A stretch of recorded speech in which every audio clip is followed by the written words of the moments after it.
Cool. And let me share my desktop. Okay. So if you go to the Moodle, I have shared this file in the Moodle. Let me share. Let me show you.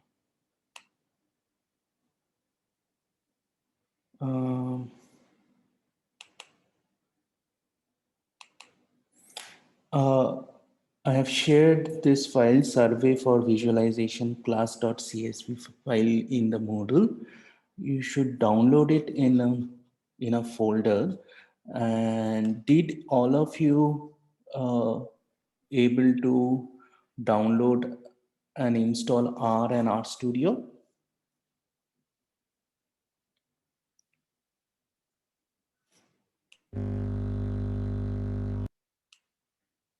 Hello? Anybody have had any problem? No?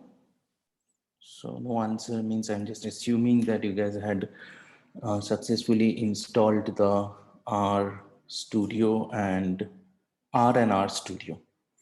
So couple of things I would like to tell you.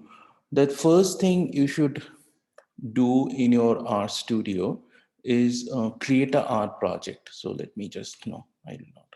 So what you can do is you can either go there. So you will see that you have this small thing. If you click on that, it will create a thing, and either it will create a new directory or existing directory or version control. So generally what I do, I create a folder for myself. So for visualization, I have created my folder. Okay. And you choose that folder, existing directory. If you, sorry, it is already chosen, and then create a project. So that will create a project.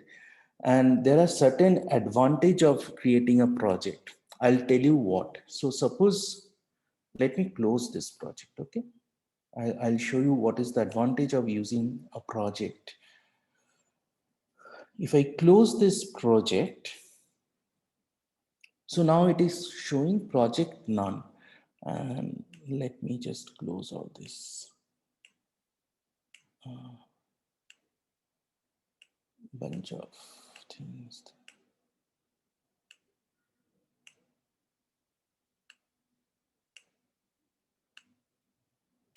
All right. So now if I just create a R script, now suppose so that means I am not working with the project. I'm just working with the base R Studio. If I do that, and now suppose I want to read the file, this particular file. So if I just open this file, this is the file that I want to, that CSV file that I want to read. Okay. So sometimes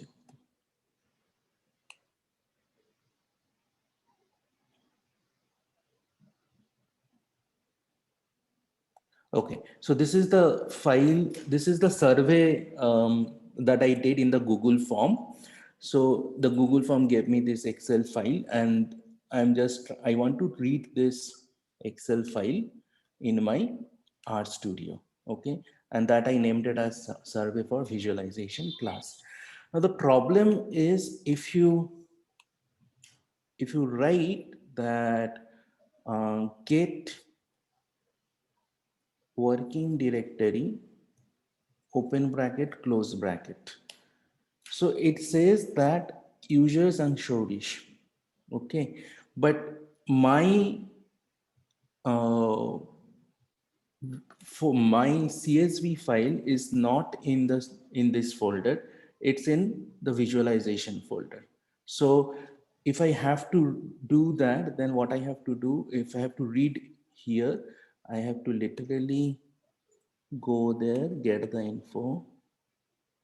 So here is where it is. So I'll copy that typically, and then, so it's copied in a very weird way. So data read.csv file equal to, now I have to give the entire file name, file path every time. So it will be like users, then Showrish, then documents, then teaching, then visualization, and then I think this. So I'll just copy that here. And then if I just say header equal to true. So now it is reading the file. Okay. So if you just go there, you click on there. So you now see the data has come here. Okay. On the other hand, if I choose the visualization project, okay, then I really don't have to worry about where the path is. Okay, so if you see get working directory, it's already chosen. The working directory by default is the folder where you created your R project. So in this folder, I have created this project visualization dot r project. In the same folder, I'm keeping this CSV file. So I really don't have to worry about in which folder it is kept, from which folder I have to read and all everything. So for each project, you create one folder, your data, code, your report, everything you put it into that same folder and you are done. So you don't have to worry about the folder management and all these things. So I'll create a R script here. And if I just say data read.csv and file equal to, say that I'm giving just a file name and header equal to true. Now it is there. So I really don't have to worry about the folder path. It is all set up in one place. Okay. Anybody have any doubt? Any question? Clear? All right. Now, if you look into the data, you see names are all bit screwed up.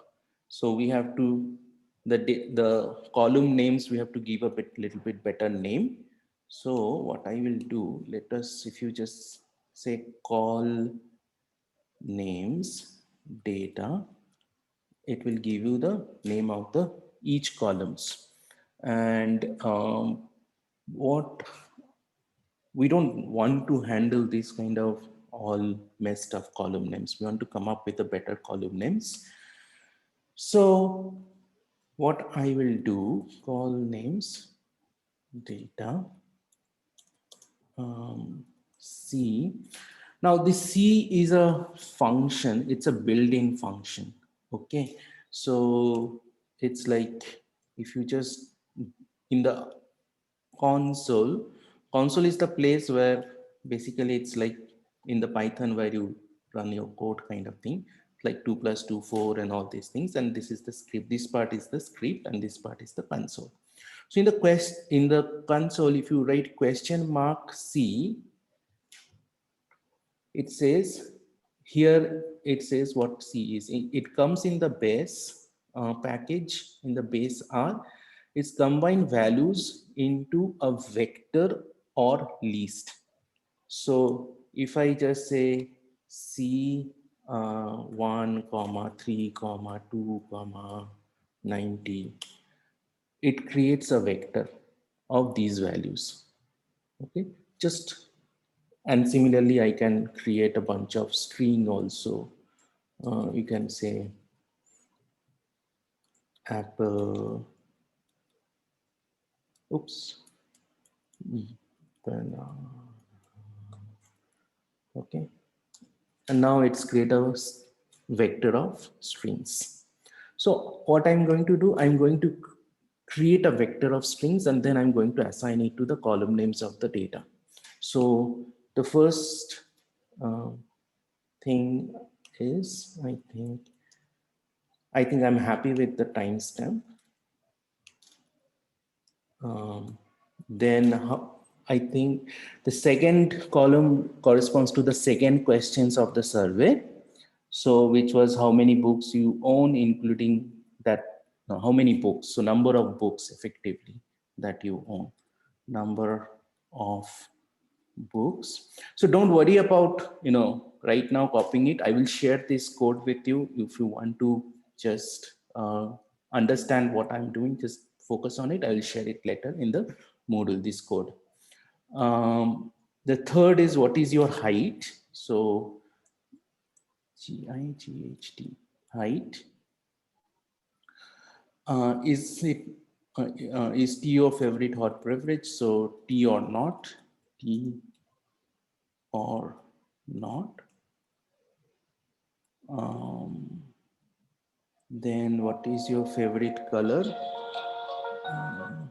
What is your favorite color is just fave color.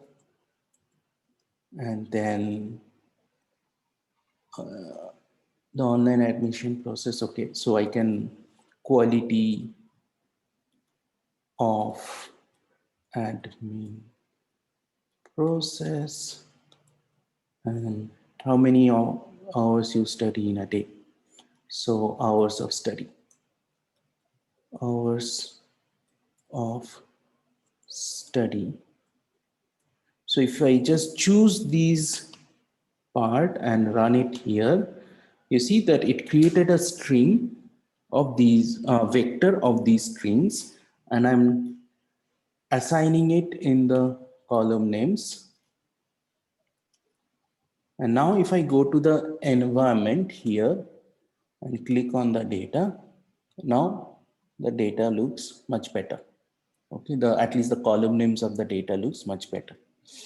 Okay, all right. Now, before we start working further, I also asked you to do one assignment, I think. Yeah, I do. Okay, the assignment was that effectively what is random event and what is random variable. And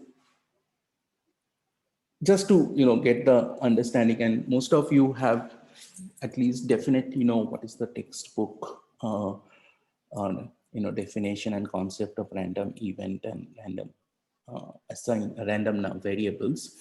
But one thing I just want to repeat that random variables and random events are effectively the same, I mean two sides of the same coin effectively, right? I just talk about quickly two of my very favorite example that I always discuss. One example, say a random event is someone get a cancer. Effectively till date, nobody knows, no doctor can actually say who gets cancer, right? The person who gets the cancer, that bad news for that person, okay, or the bad news for the family. But if you go to the doctor, for doctor is not interested in whether you got a cancer or not. He or she is interested in how many bad tumors the patient has. What is the size of the tumors measured in centimeters, right? So these are the variable: number of bad tumors, size of the tumors. So these variables are function of some kind of map of this random event that somebody got a cancer. So these random variables are mapping from this random event. So that's why you will see that we draw this one circle for events, another circle for variables, and we do the mapping, and that is that picture in the textbook. Another example I typically try to give or discuss is someone runs into accident. Okay, everybody, we are all, walking on the um, street, and some nut job comes and hits you. Okay, you runs into accident, nobody else runs into accident. That's a completely, you had a bad luck. But insurance company is not worried about you. They are only worried about how much they have to pay. Okay, so they are only, first thing they're worried about whether you are dead or alive. If you are dead, they have to pay more. If you are alive, they have to pay less. So they are worried about that. So dead and alive is a random variable because it's a realization from a random event, right? So it's a random variable, fine. So it's a binary variable, okay? Because it's a binary outcome. If alive, whether a hospitalization happened or you went to a outpatient of the hospital, they give you some first aid and they said, okay, okay, you're fine, you go home.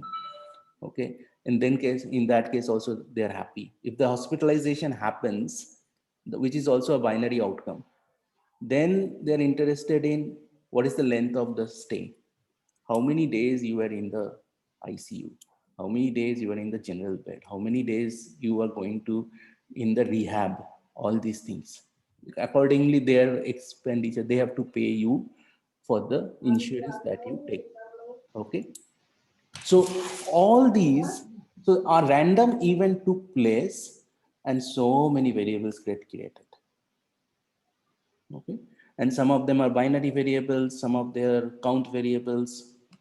Like hospitalization length of stay is definitely a count variable. How many days you're going to be in the hospital, right?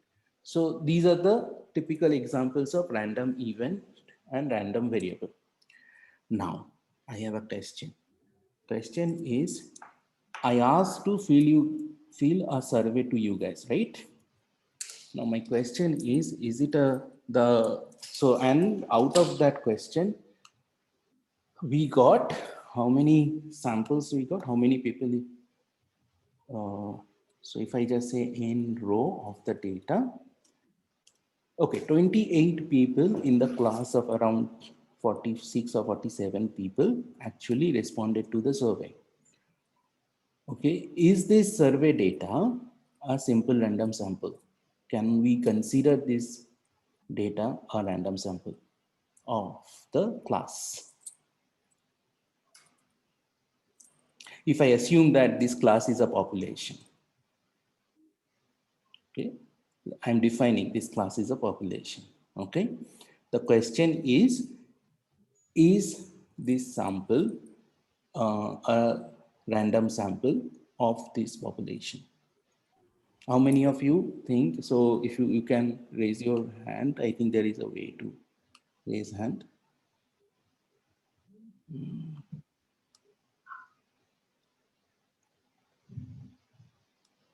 Or you can just write me privately whether if you think it's a random sample. So somebody is saying Chandrashi is no. Okay. Okay. Okay.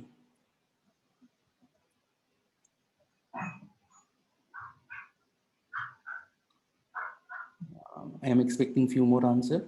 I think I have got about 1, 2, 3, 4, 5, 6, 7, 8. About, yeah. Okay, now I think the trend is being set. Most of you are saying it's a random sample. Yes, it's a random sample. Okay. Answer is no, it is not random sample. And I'll tell you why. So let me share my desktop. And I'll tell you why it is not random sample. Random sample will be how, if I really have to conduct a random sample, how I will do that.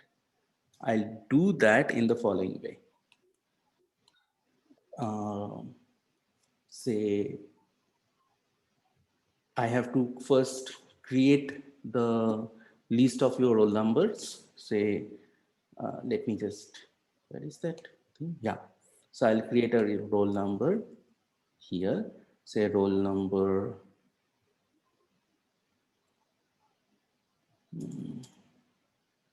say MDS 2020-01. Okay. I have to do it in the quote unquote because it's a string. Then MDS 2020-02. Okay. In this way, I have to create a roll number of 49 or 48 of you. All of your roll number I have to create. And then, so let me just create, instead of doing that, I will just create a 1 each to 49. Okay. So each of your roll number I'll take, and then what I will do, I'll say that, okay, sample, I'll draw, you can do it in two ways. If you do it into hard ways, you create a small token. In each token, you write 1, 2, 3, 4 up to 49. You put it into a black box and really shuffle it, and just close your eyes, put your hands, bring a token. Okay. And then whatever the number, that is your first sample.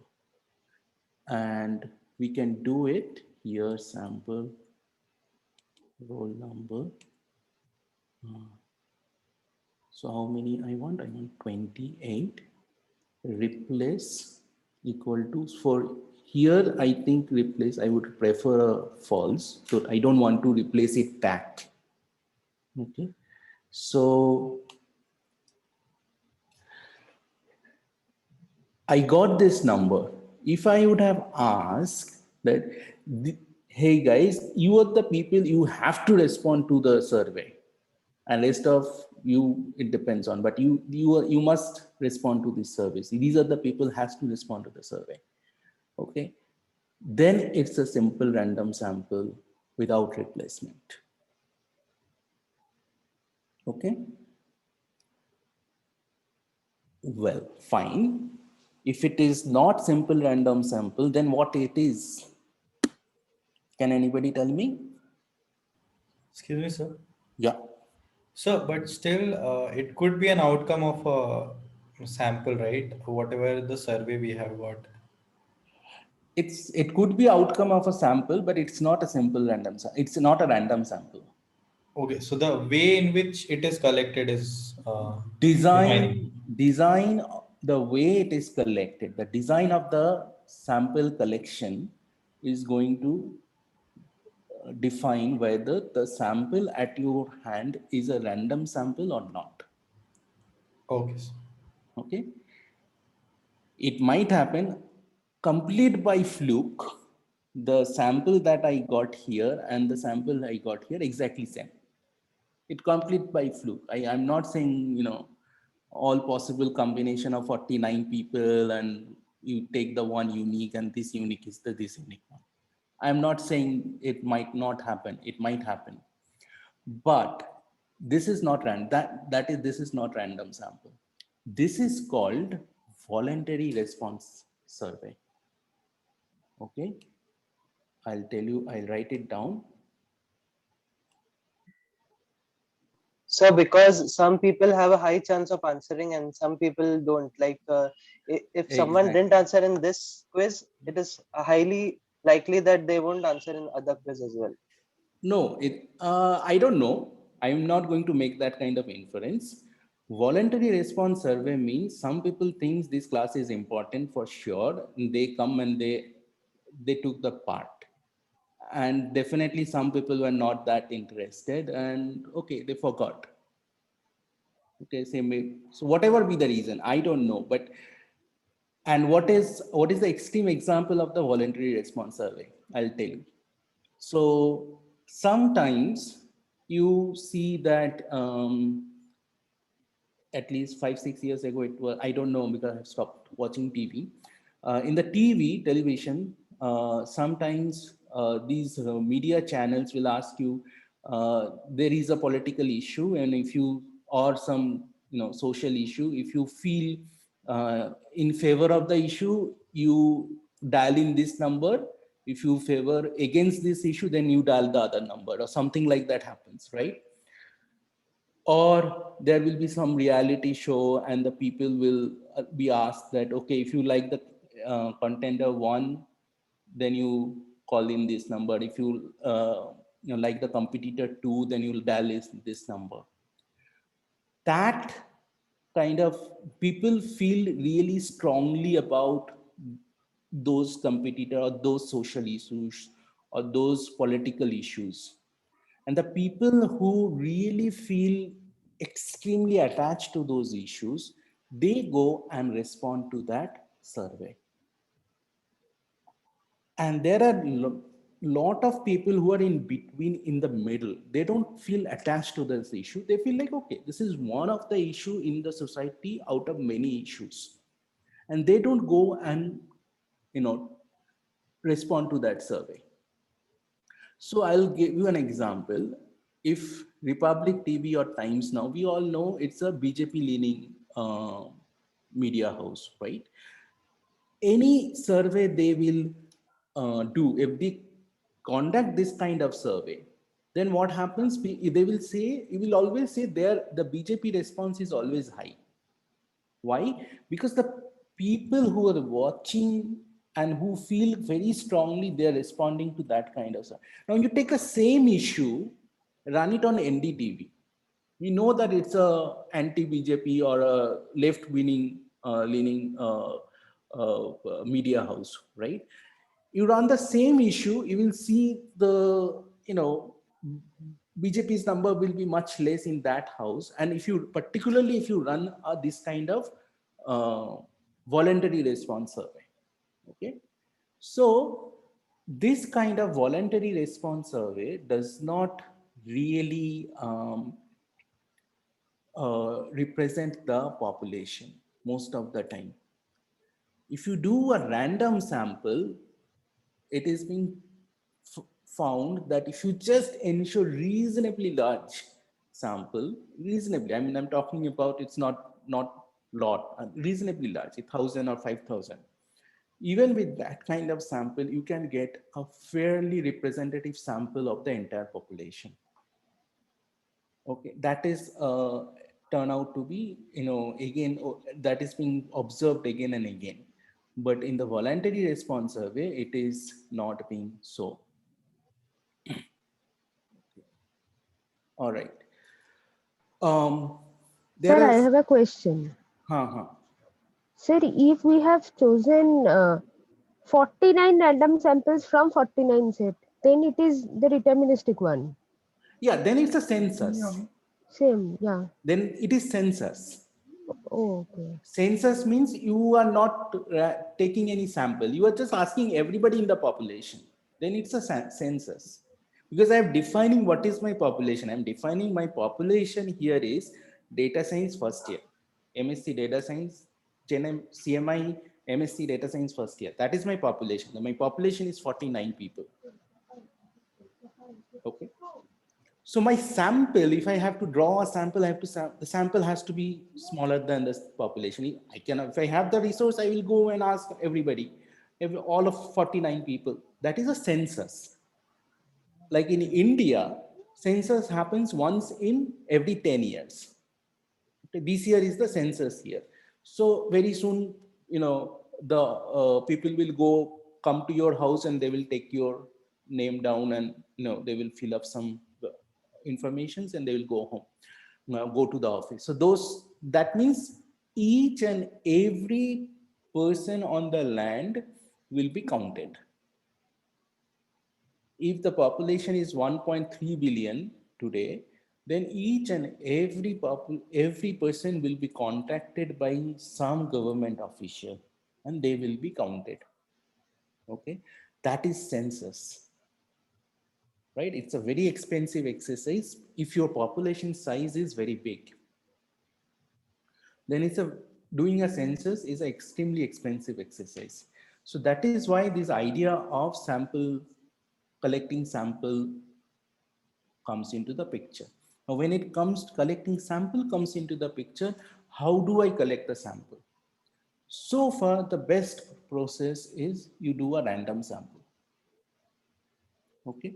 So random sampling ensures certain representation of the population in the um of the population in, so that at least you get some kind of ideas, of course with certain margin of error that you have to account for, but it gives a reasonable representation of the population. But voluntary response survey does not give that problem. Okay. Having said that I will touch another issue in this. Oftentimes people say that, and I don't know if you remember that once in Professor Karendikar in his talk said that there is so much social media data. The problem with the social media is data is exactly the same. It's a voluntary response. Okay. First of all, in the social media, young population is much more represented than the senior population, senior citizen population of above 40 and above or 50 and above. That is number one problem at this moment. And then another problem with the social media is people who feel very strongly, they are active in the social media. People, okay, and also there is a very different kind of behavior. I mean, somebody can be very introvert in the physical social setting, Mm, but that person could be yeah. very extrovert in the social media setting. So um, it's a very weird place. So, but whatever happens, it's a very voluntary.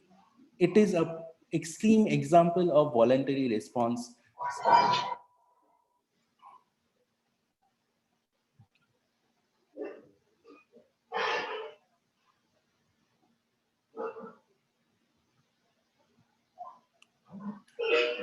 Okay.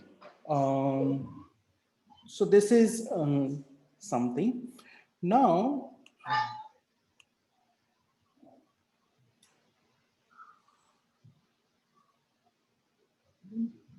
okay. All right. So next, I want to tell you, if you let us look into the data. Now we will do some, handling of the data. If you look into the data, this is what you will often find. This is a real data, okay, and oftentimes you will get the data, and you want to suppose you want to collect the mean of the average of the number of books that this particular sample compute. Now, if you do that, try to do that, you will immediately run into problem, and I will tell you why. So if you run that and data dollar sign will help you to extract the particular column. So number of books, and it will say NA no, cannot calculate the mean. Why? Because if you, there is something called STR, means structure of the data set. Okay, if I just write structure of the data, the number of book is being read in by R as a character variable. That means it's being considered as a string variable. Why? Because somebody has written 100 approx, and because of that, it is being read as a character variable. Okay, then somebody has written as over 600. Might be she or he has a big library in the house. Okay, and then over 100, another over 100, more than 300 including storybooks, none, Well, at least this person does not steal some from anybody else, that for sure. All right. But as a data scientist, it's a bit of a headache for me because now all these junks I have to remove, correct? All the times you will find this kind of data with data coming, real life data coming with this kind of chunks. And my experience is 70 to 80% of time you will see that you are spending your time cleaning the data. Okay. Cleaning, data processing, I mean, this entire effort goes into the cleaning and processing. And in industry, they have a sweet name for also it, like in analytics industry, they call it ETL. Okay.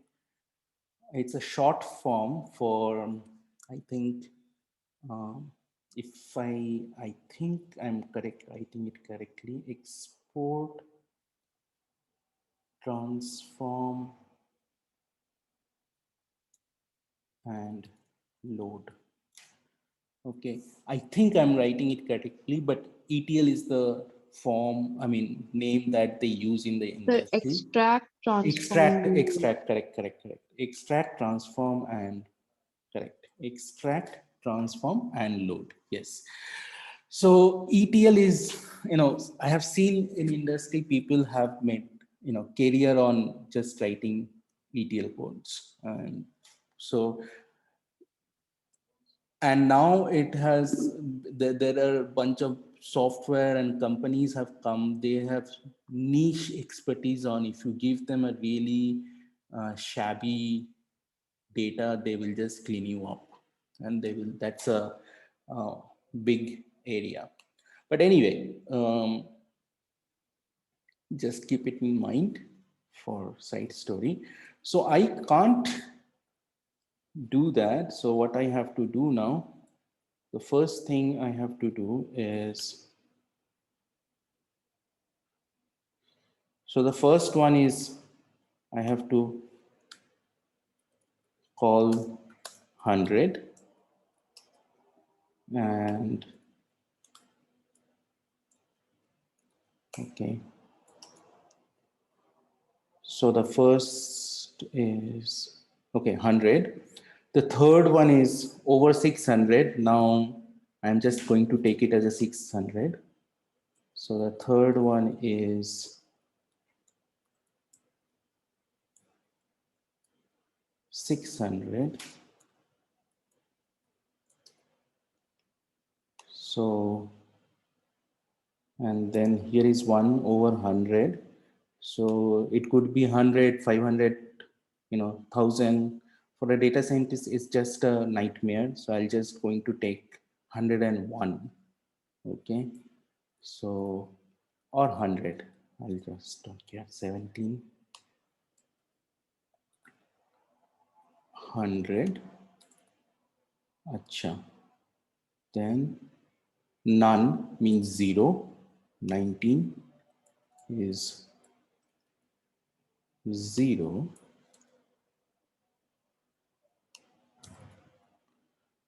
This is the 20th case, more than 300 including storybook. Fine. I'll just take 300. This is 20th case. I'll take the 300. Now this guy has written 20 to 30. So I'll take the mean 25. So 21 is 25. Okay.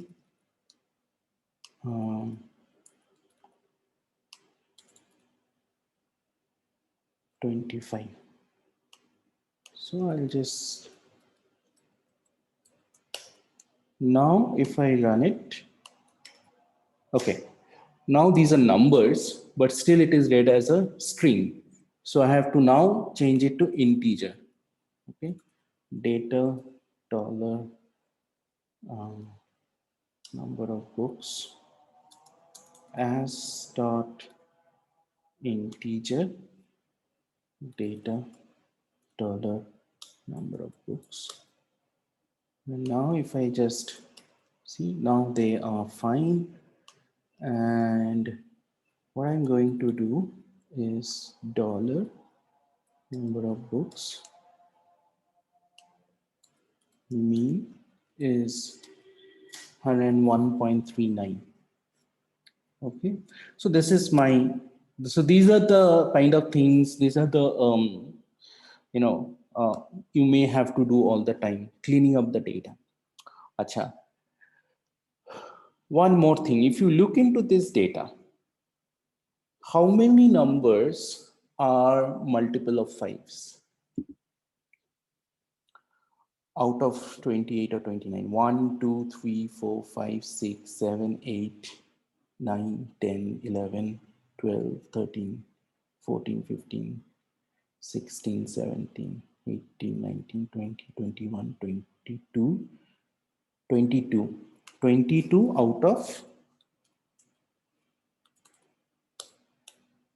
28. So 78% of people have reported the number as a multiple of 5 or 10. It indicates that when reporting a number, we have a bias for multiple of 5. This is the inherent bias that we have. Okay, so you have to be very careful sometimes that, when you are conducting this kind of numbers, typically people try to report the numbers which are multiple of 5. Very few people are very exact, 27, there is, I think, 64 or something, 264. This person might be, maintaining a very meticulous log book for each and every book. Okay, so this is a very interesting findings that you will always find.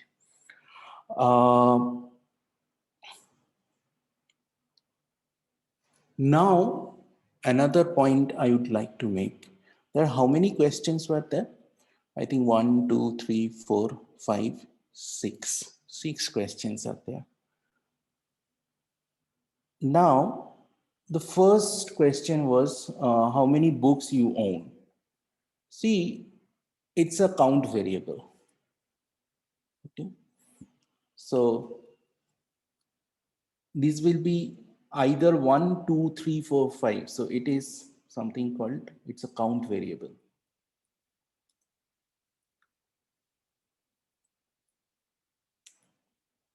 The first question is an example of, or let me just write it in this way. Q1 is an example of count variable.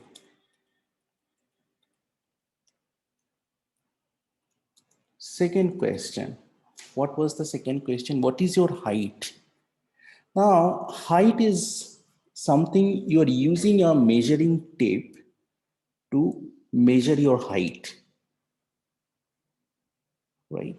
So this kind of variables are, whenever you are trying to measure something, if you are trying to measure the blood pressure or sugar, okay, these are, whenever trying to measure something, it is typically a process of the value you will get out of this measuring process will be a continuous variable. Okay,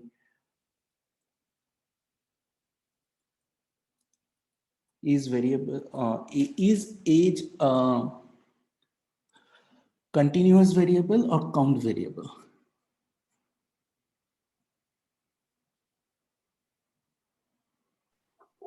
It is continuous. Age. Because it's a time, right? You're talking somebody, you can always go into the minuscule difference, like, okay, if somebody reported, okay, my age is 35, you can say 35 how many months, then you can say how many days, then you can say how many hours, how many seconds. So you can keep doing this, you can play these games for it. But what we do when we report, we just round it off and report it as a count, as if it's a count variable. But inherently the variable is continuous variable. Okay, T or not. Okay, when this is a very classic binary variable. So the Q3, the third question is all about binary variable. The world is being defined as a two-part. There are tea lovers and there is people who don't like tea. Okay, it's a black and white kind of thing. So binary variables. Favorite color: red, blue, orange, green. Okay, these are typically example of categorical variable.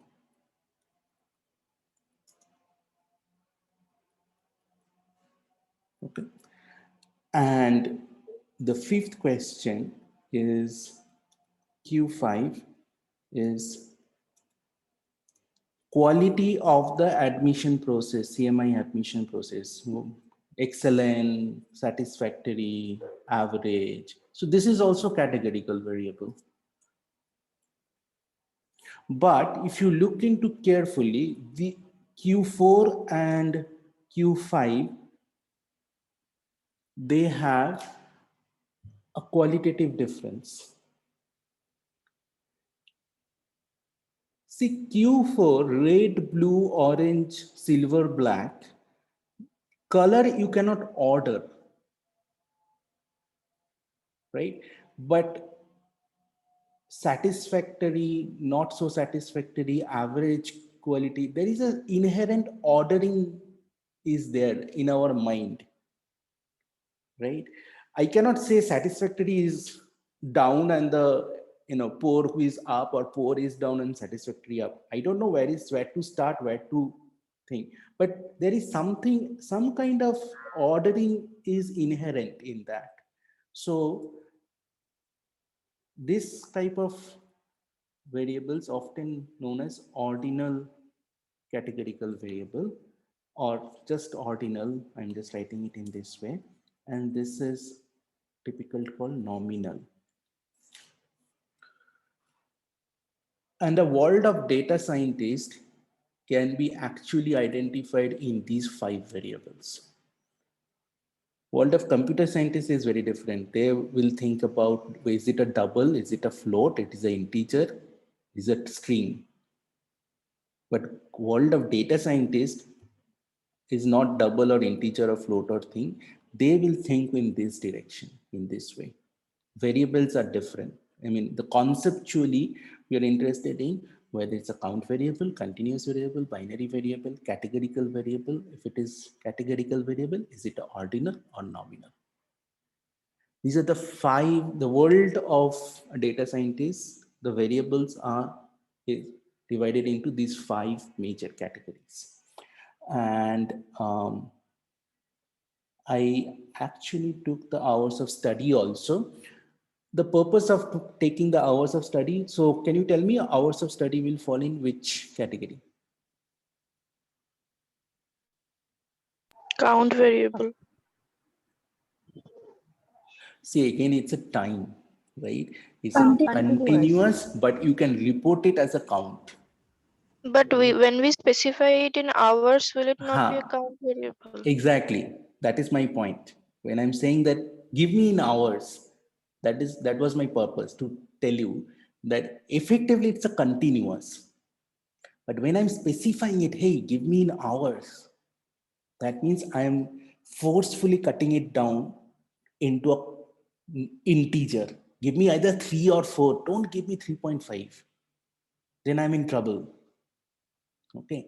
So this is like, data scientists trying to make their life simple. When I'm saying, please give me an integer answer, give me, either you tell me you are studying 3 hours, I'm forcing you to tell me, hey, tell me 3 hours or 4 hours. I am not, 3.5 is not, a correct answer. I'll take a marks out of you. So then what is happening? Basically, I'm just making my life simpler by forcing you to fall into either an integer. In an integer, I'm not taking a decimal value. So this is what another point I would like to make. So now, all right. Next, I would like to introduce to a concept in how to write a function. Okay, we will try to write a function.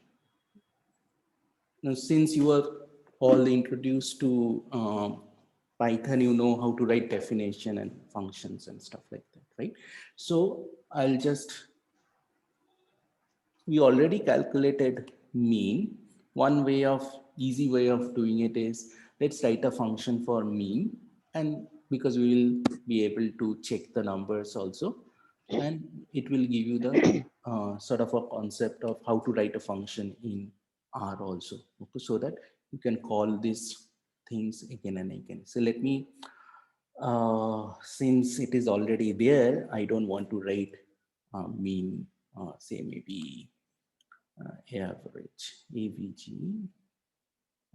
I'm giving the name of the function as AVG, and then X.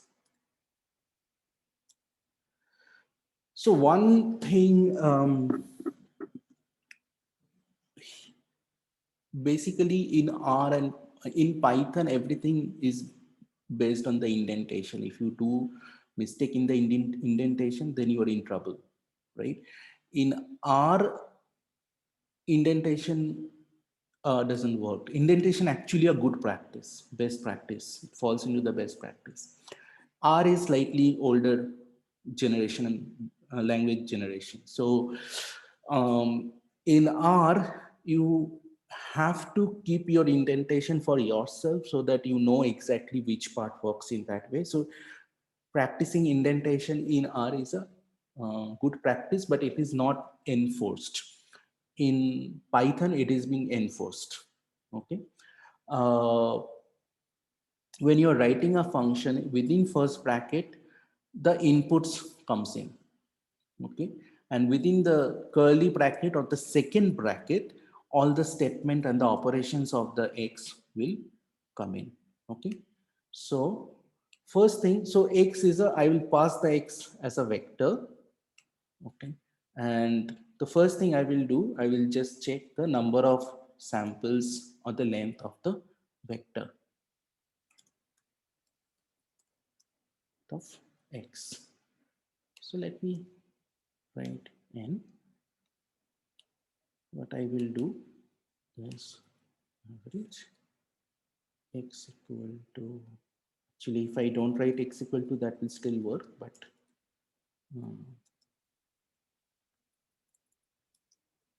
so it is returning me the 28. So it's reading the number of X and then in length and then returning N. Okay. Then is I'm assigning is equal to 0, and then I'm writing a for loop.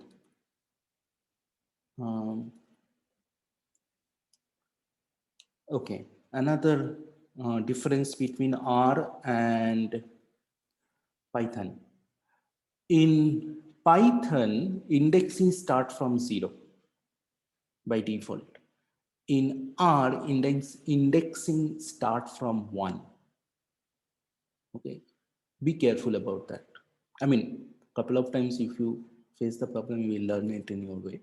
But that is one of the fundamental difference between R and Python.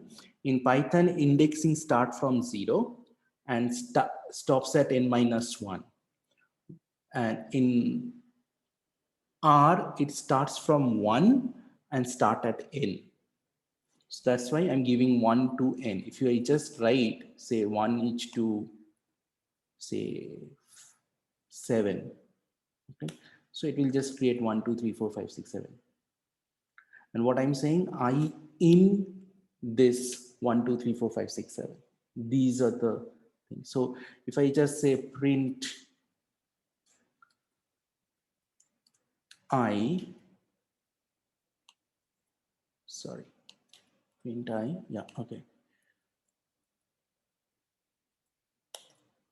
So every time it's going printing the iteration number. and it's starting from 1 and stopping at 28. One way of doing it, also, if you can create a say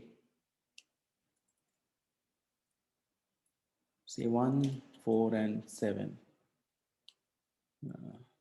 In that case, it's only running 1, 4, and 7. So you can think of it's a set in which the for loop will run, the index values, set of values on which your for loop will run, basically. So I'm just running it as a 1h to n.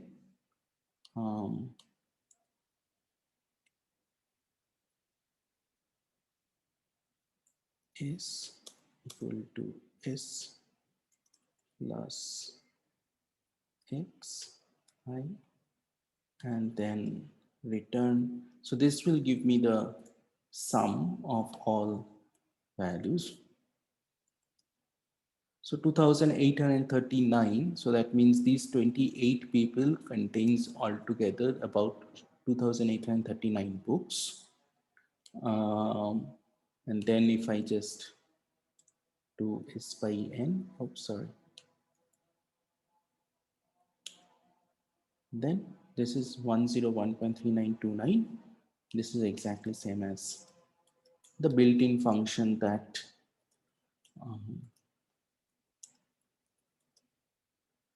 R has. Okay. So one thing also, you can write it as a return in this way. I think it is better to write it as a return.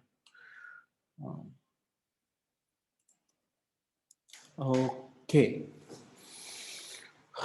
Any question so far? No? All right. So I can give you some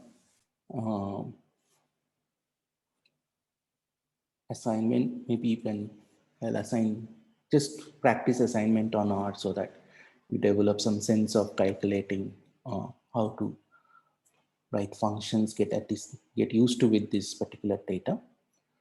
All right. So if you look into the data, you will see there are a lot of things actually you need to. So for example, height, actually the people who have reported in decimal, not a problem. But here there are people who have reported centimeters. So you need to remove this centimeter, 5 feet 10 inches. So you need to basically count and enter that value for that number. And then this is a clean column. Yes, no, yes, no. So you don't have to really worry about that. Okay, favorite color. I usually like palette of several colors. Now, how do you replace that? One way of doing it is others, or I don't know. Lavender, all right, yellow, or you can replace it by rainbow. That is also fine. So we just need some inputs. And excellent, good, needs improvement significantly. Somebody is not very happy. Very good. So most of you are writing excellent or good. One unhappy person. Okay. Another is, this one is hour of study. So 5 to 6 on a good day. So what about the bad day?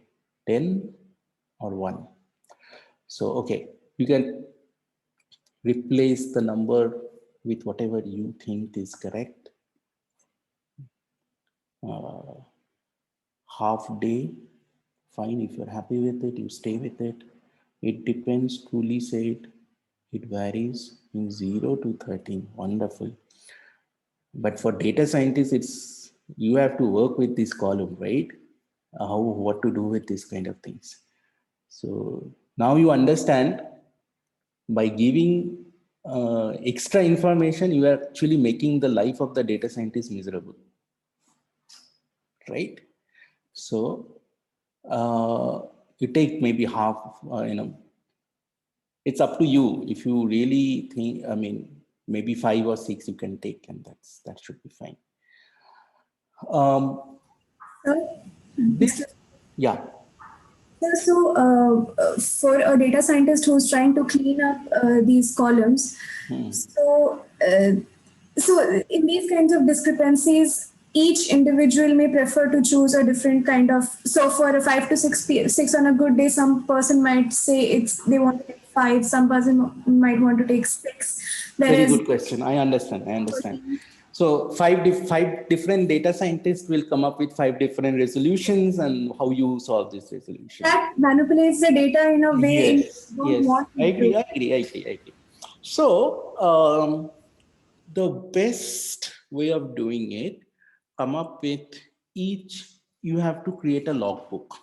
So you go there in the text, you create a text file, and every um, every manages everything. You take an ad hoc decision. So says that, okay, in the hours of study column, in this third elements or the third row hours of study column, we decide to take 6, right?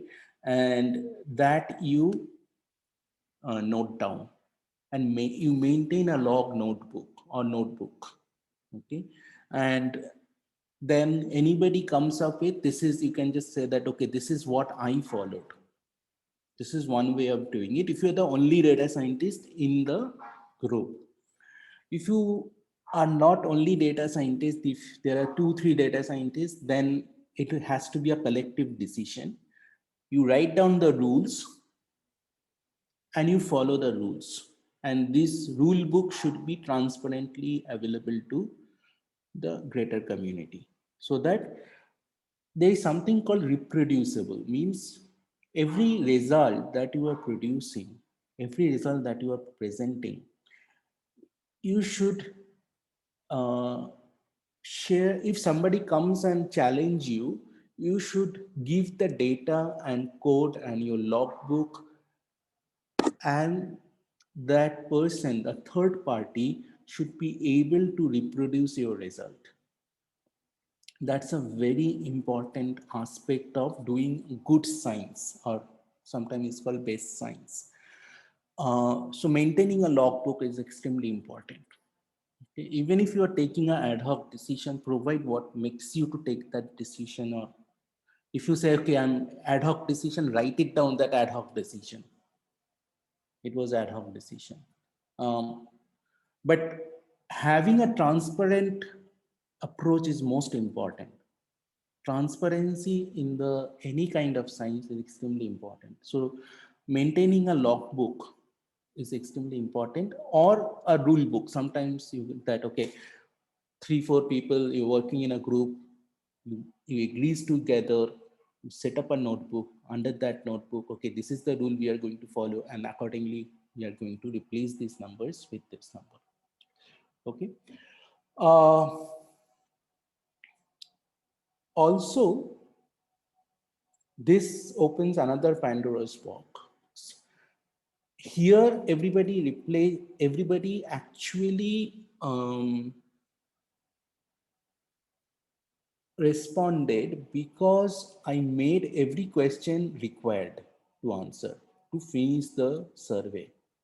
I could have made some of the questions not required to answer.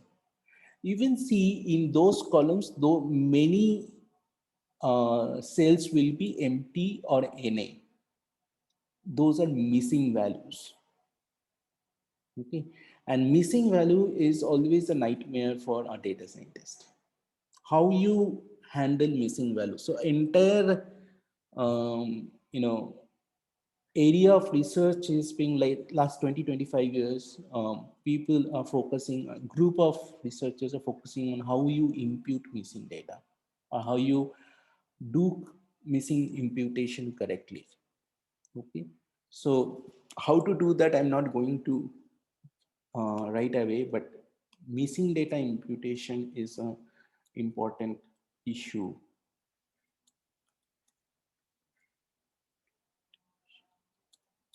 An important issue. Okay, so these are the issues you keep in your mind, Okay, I'll give you some R assignments of calculating these kind of mean, standard deviation and stuff like that. So which you can write by yourself, and then you can cross verify with using the standard deviations of the, like, built-in functions of R. So that, and as I has said that it has to be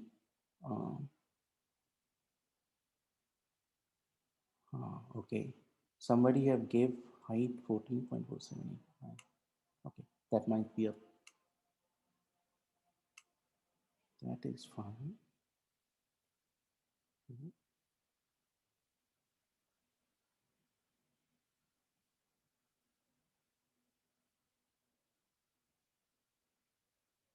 I don't see.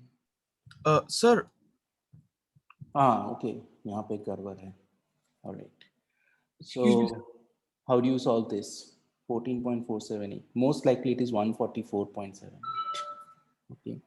So that is the most likely thing. So you have to make these corrections. Yeah. Somebody is saying that. Something. Excuse me, sir. Yeah.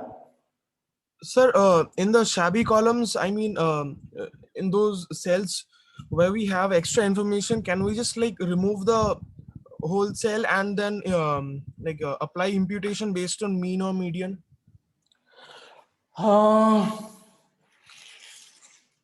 You can do that. It's up to you. But mean or median imputation may have some other ramifications. Be aware of it. It actually might doing more harm than you can think of, and I'll show you sometimes. But yeah, that oftentimes that people do, but I have reason not to do that. So rather, if somebody has given me some additional information, it depends on, truly said, it varies from 0 to 13. Yeah, so one option is you just treat it as a missing NA and replace it with the average of the column. So that could be something you can try out. And sir, in that case, who have given 14 centimeters height, we can just plot this, scatter plot this column, and we just identify the outliers. Yeah, And that will also help you to identify which one is the probably a mistake. I mean, 14.478 is not the thing. Most likely it is 144. It was just decimal was mistakenly, probably. So that looks like the possibility. But CMU needs to be removed here. So those things. So you have to do this data cleaning, and that I'm leaving it up to you. Okay. But sir, if it is a large set of data, then do we need to do it line by line? So very good question. If it is a large set of data, should we do it line by line? The answer is probably no. Most likely we are not going to do that. So what people try to do is they try to figure out that how can we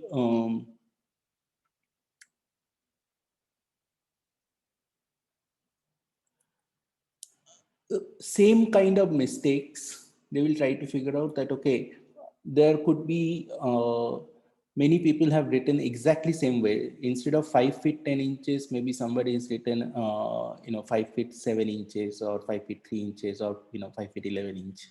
And then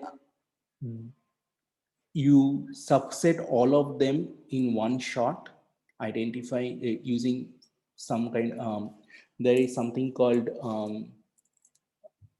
substitute, or G sub kind of thing.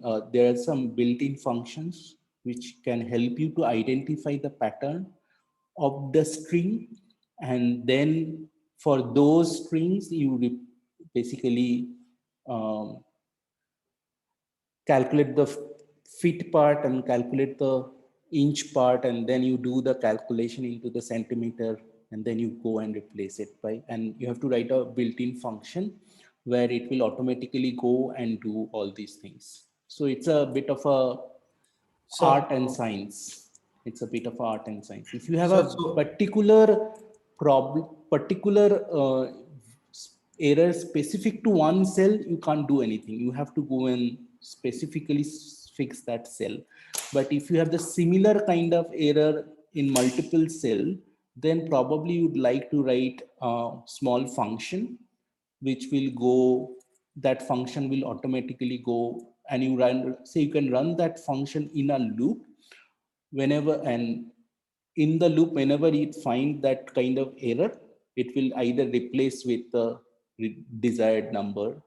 So that's the kind of thing people try to do. Excuse Yes. me. Yeah. Do we have modules available from before for doing this? Yeah, there are a lot of modules available of these kind of things. Because I think if we start charting down issues which could happen in groups, still it could lead to a very big number, and then writing functions for each of them will still require a lot of time. Yeah, of course. But see, don't worry, I'm not going to bombard you with this kind of things. I'm going to give you clean data next times. But I just want to give you a flavor of what kind of real life data you're going to face. This is the kind of real life data you're going to face, and you have to clean these data before you apply any kind of analysis. So just to, this is only with 28 numbers, 28 rows with 5-6 columns. You should be able to do it in half an hour to clean these things, not more than that. You can physically just just line by line you can solve it and make it ready for the analysis. So you can do that. And I'm not going to really give you so that will be a complete, if I really give you a real life data with lot of garbage, that will be an exercise of just data cleaning and data processing, and then we will lose the fun part of doing real data science and visualization and stuff like that. So going forward, we will use some clean data that are available in R or somewhere, but it was just a exercise to tell you how are you going to in real life, what kind of data you're going to see. Okay. So, sir, in the average function which I'm writing, if I write it as s plus equals to, then it gives an error. Yeah. Why so? Yeah. So, line 49. Yeah. So R is so what S plus that you are saying, this is typically C syntax, right? So the base R is something called interpretable language. Okay. And whereas C or C++ is not an interpretable language, it's a machine language. So what the base engine of R is C++. Okay. So what R does, it reads each of these lines, send it to C++ in the base engine, and this kind of syntax will be read as actually S plus kind of thing, and then it will run the backend, do the sum and send it back. So this is what it does, and this is the syntax of R. One answer is that. Okay. If you don't want to, if you want to keep your life simple, this is the syntax of R.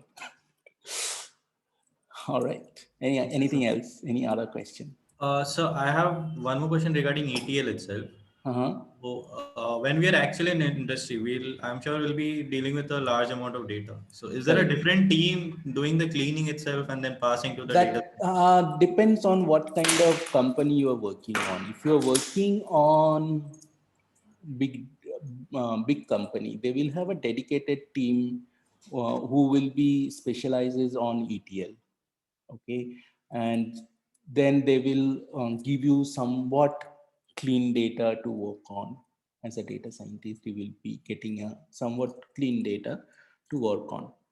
But if you are working in some startup to say mid-sized company with maybe 30-40 people, then you may have to do from ETL work to something, and like, there is a saying in Bengali, Juto Shelai to Chondipat. So you have to do Juto Shelai to Chondipat. So, okay.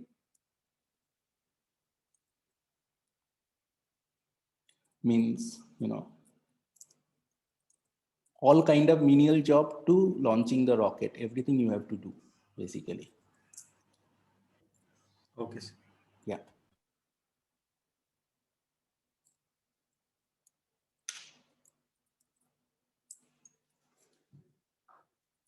Yeah. Also, sir, is there a similarity between data engineering and ETL? ETL is, my understanding, ETL is last avatar of data engineering. Okay. Now, see, I mean, आप क्या काम करते हो ETL, अच्छा सब कुछ समझ में आ गया, अभी उसको नाम थोड़ा चेंज करके डेटा इंजीनियरिंग बोल दो, देन पीपल हाँ बढ़िया ठीक है. अभी क्या करते हो, मैं स्टैटिस्टिक्स करता, क्या स्टैटिस्टिक्स, क्या करते हो, डेटा साइंस करते हो, बहुत बढ़िया करते हो स्टैटिस्टिक्स ही भैया. So this is, it's all about the, how you put the color and how you make it. So you're making the pie chart only thing is you're making it little, you're looking it much better. So that is the difference. Okay. Anything else? So there are,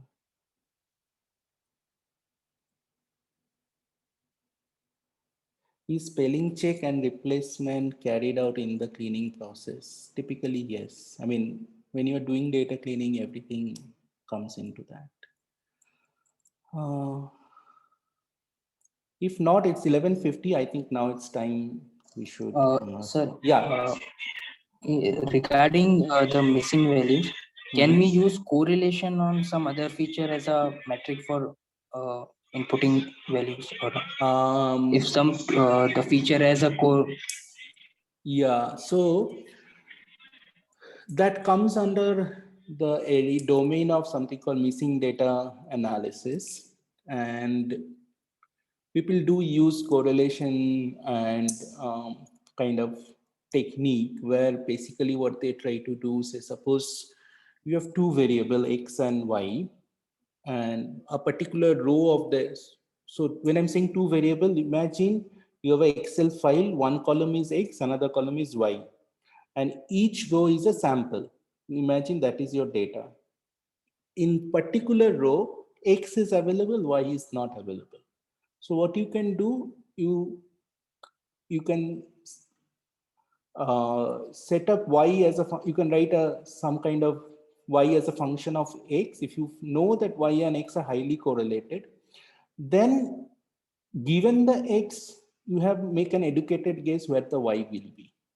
Instead of taking the mean of the Y, you can make an educated guess, and that turns out to be much better, where they do use correlation. So yes, that people do use correlation, but provided you have a variable which is highly correlated, and for that particular row, the value of X variable is available. Okay. And yeah, don't worry about the others. If you have, this is the big picture that I told you. Sometimes I will do all those things. So in hands-on, so you will get a better sense of what I'm trying to say. Yeah. Anything else? If not, then great. Thank you. I will upload the R code in the module and give you some practice R assignment, so that just basically I will ask you to write standard deviation code, correlation code, which you can cross-check with the built-in function in R, and you will get some practice of how to write R functions. Writing R functions is very important. Actually in anything, writing, this is the first building block of developing programming skill. All right, guys. Thank you so much. Yeah. Where can we find the recordings of the classes? What? Yeah. I'll do that. The previous one also I have not uploaded. I will do that. Yeah, sure. Thank you. Yeah, bye.